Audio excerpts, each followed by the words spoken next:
Première affirmation commence. Les machines prennent de meilleures décisions que les humains. Ça dépend des problèmes.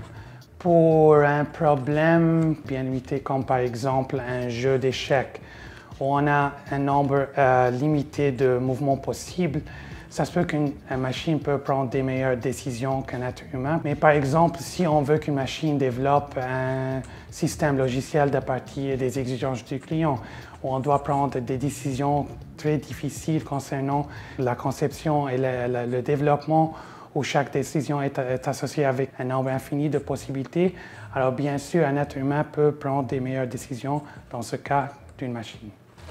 Deuxième affirmation, les machines intelligentes apprennent par elles-mêmes.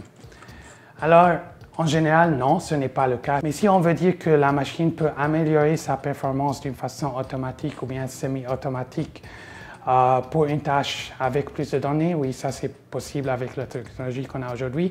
Mais on ne va pas avoir un transfert de connaissances ou bien d'intelligence pour des tâches qu'on n'a pas déjà envisagées comme développeurs de ces machines.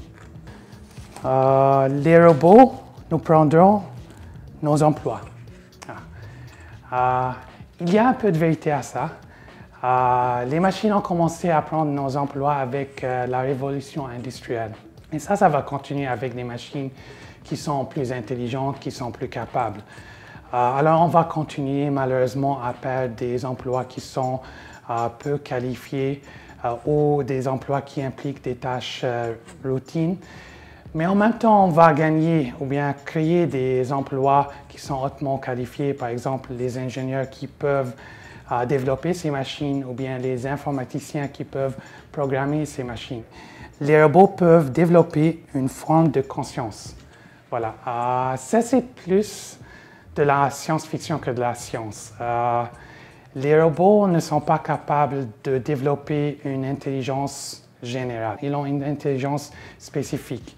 Ils peuvent exécuter des fois des tâches qui sont spécifiques dans un contexte spécifique, dans un environnement spécifique. Si on change un de ces facteurs, souvent les robots vont faillir d'une façon spectaculaire. Alors, ils ne peuvent pas interagir avec le monde d'une façon libre, sans contrainte. Et aussi, ces robots, leur intelligence est basée sur l'apprentissage automatique, qui sont des méthodes qui sont basées dans la statistique. Alors, ces robots ne peuvent pas raisonner comme les humains. Ils n'ont pas la capacité d'être conscients de leur existence parce qu'ils ne peuvent pas raisonner et alors ils ne peuvent pas développer une conscience. Les robots prendront le contrôle de la planète. Ah oui, ça aussi c'est de la science-fiction plus que c'est de la science. C'est nous qui développons ces robots pour des tâches spécifiques et puisqu'ils ne peuvent pas raisonner, ils ne vont pas prendre contrôle du monde. Ça se peut théoriquement, dans le futur très lointain, qu'on développe une technologie qui est complètement différente à la technologie qu'on a aujourd'hui, qui va permettre le développement des robots qui sont un peu plus autonomes. Mais avec la technologie qu'on a aujourd'hui, les robots ne sont pas autonomes et ils ne peuvent pas prendre le contrôle du monde.